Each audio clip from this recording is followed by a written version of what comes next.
परसों वाले मुकाबले की बात करते हैं जो लखनऊ सुपर जायंट्स और रॉयल चैलेंजर्स बेंगलुरु के बीच में खेला जाएगा। लखनऊ में ये मुकाबला है। मनोज, रॉयल चैलेंजर्स बेंगलुरु घर में भले ही उनके हित में नहीं गई थी सिचुएशन, उसके बाद उन्होंने जीत वहां भी दर्ज करी, लेकिन अवे मैचेस अभी तक एक भी नहीं हारे।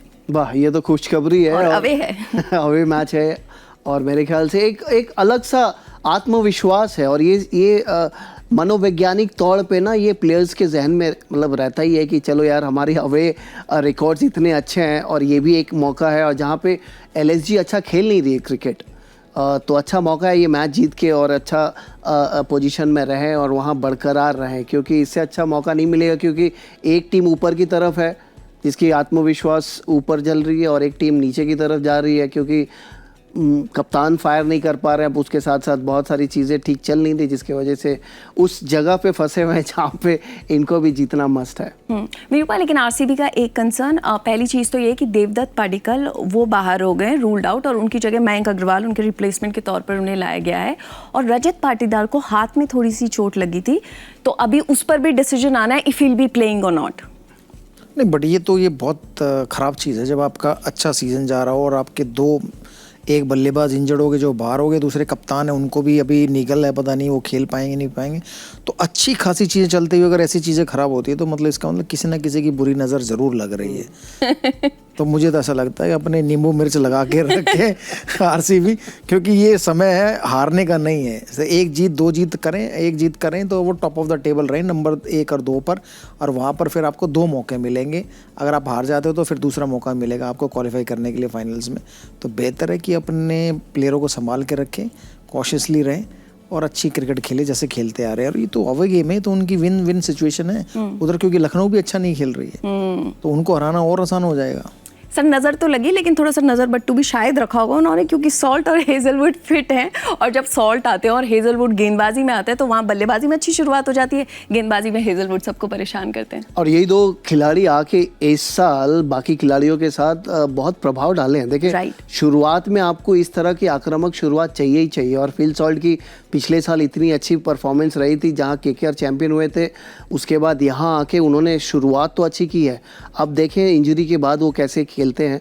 और हेजलवुड की तो देखिए कोई विकल्प नहीं हो सकता, क्योंकि हेजलवुड जिस तरह की छाप छोड़े हैं अभी तक, उनका ना रहना, और मेरे ख्याल से अगर वो नहीं रहते तो फिर वो जो शुरुआत है विकेट्स चटकाने वाली और इकोनॉमिकल बॉल करने वाली, वो नहीं रहते। तो मेरे ख्याल से दोनों आने के बाद बहुत स्ट्रॉन्ग और शक्तिशाली हो गई आरसीबी। और बट यही प्रे करेंगे कि रजत पाटीदार खेले और कप्तानी करे। वैसे भी नज़र इंडियन प्लेयर को लगती है, गोरों को कब से नज़र लगने लग गई? हाँ, ये भी बात। सॉल्ट तो वैसे ही इंग्लैंड के हैं, वो ऑस्ट्रेलिया के हैं, तो नज़र अपने ही प्लेयरों को लगती है। बात सही कह रहे हैं आप, मैं अपने शब्द वापस लेती हूँ अभी इसी वक्त इसी शो में। कोई नज़र बट्टू है नहीं, यानी नहीं है।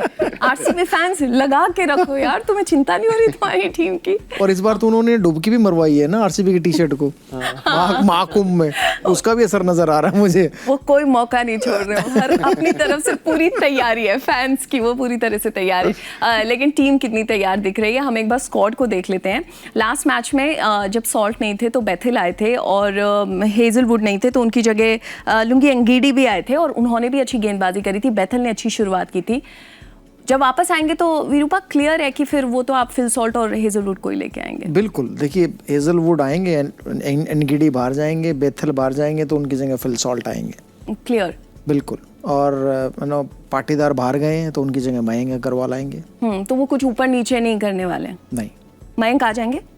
मयंक आएंगे पाजी, वो डेवडल के देवदत्त पाडिक्कल इंजर्ड हो गए तो वैसे भी रन आउट हो गए, तो उनकी जगह मयंक आ जाएंगे। एक बार दोबारा स्क्वाड दिखाएं। अगर कोई स्क्वाड में ऑलरेडी ऐसा प्लेयर बैठा है जो कि मुझे लग नहीं रहा है कि कोई ऐसा इंडियन है बाहर जो प्लेइंग 11 में खेल सके, वो है एक, बट वो बैटिंग में तो ऐसा कोई लग नहीं रहा। स्वास्तिक चिकारा मैंने देखे नहीं है। मनोज को एक मैच मिला था, पाडिक्कल को बिठा के उन्होंने होम ग्राउंड पे एक मैच खिलाया था, बट उन्होंने कुछ खास किया नहीं। तो टॉप ऑर्डर में तो मयंक अग्रवाल ही हैं कि नंबर 3 पर वो रिप्लेस करेंगे पाडिक्कल को।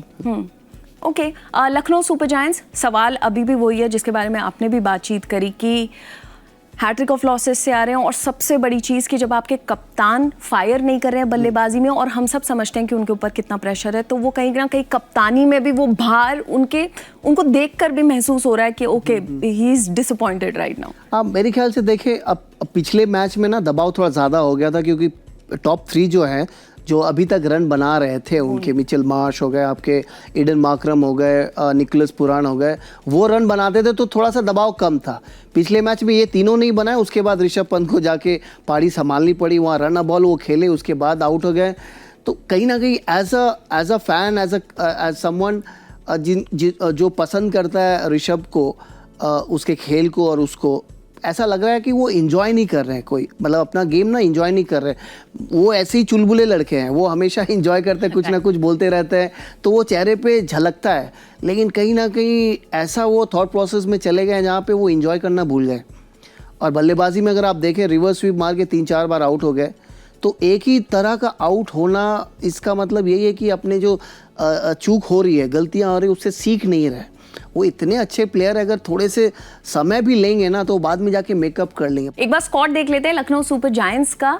रवि बिश्नोई नहीं थे विरूपा लास्ट मैच में, तो वो आएंगे आकाश महाराज सिंह की जगह आ सकते हैं। आकाश महाराज सिंह की जगह मुझे तो ऐसा ही लग रहा है, क्योंकि प्रिंस यादव ने अच्छी गेंदबाजी की, आवेश खान उनके अच्छे गेंदबाज है, मयंक यादव को छोड़ेंगे नहीं, राठी ने तो अच्छी गेंदबाजी कर ही रहे हैं, तो वही ऐसा ही लग रहा है कि शायद आकाश महाराज सिंह की जगह वो आ सकते हैं। मयंक यादव लास्ट मैच में रन्स गए थे थोड़े, लेकिन फिर भी आप जानते हैं कि वो तो एक मैच में हो ही जाता है। बट लेकिन वो ठीक है, वो तो ऐसे तो कप्तान ऋषभ पंत ने रन ही कहाँ बनाए, तो उनको भी बाहर बिठाना चाहिए अगर वैसे देखा जाए तो क्योंकि ऐसा आंका नहीं जाता ना कि एक मैच में आपने रन खा लिया, एक मैच में रन नहीं बनाए तो आप उनको बाहर कर दो, किसी और को ले आओ। तो ये हो ना, अगर उनको 3 बॉलर के साथ क्या होता है कि बॉलर को उतने चांसेस नहीं मिलते जितने बैट्समैन को मिलते हैं। तो आप अगर देखिए, ऋषभ पंत ने 150 बनाया अभी तक के 9-10 मैचेस में, और मयंक यादव ने तो कितने 2-3 मैच तो खेले ही हैं, उन्होंने एक में विकेट चटकाए, एक में मार खाई है। तो मुझे नहीं लगता कि उनको बाहर, क्योंकि खासकर इस विकेट पे उनका अच्छे रिकॉर्ड तो लखनऊ के ग्राउंड पे भी है। आपके लिए प्लेयर्स टू वॉच आउट कल के मैच से? निकोलस पूरन, परसों वाले, सॉरी निकोलस पूरन, और इधर विराट कोहली। हाँ, कोहली। मेरे ख्याल से फिल सॉल्ट, और यहाँ से पुरान।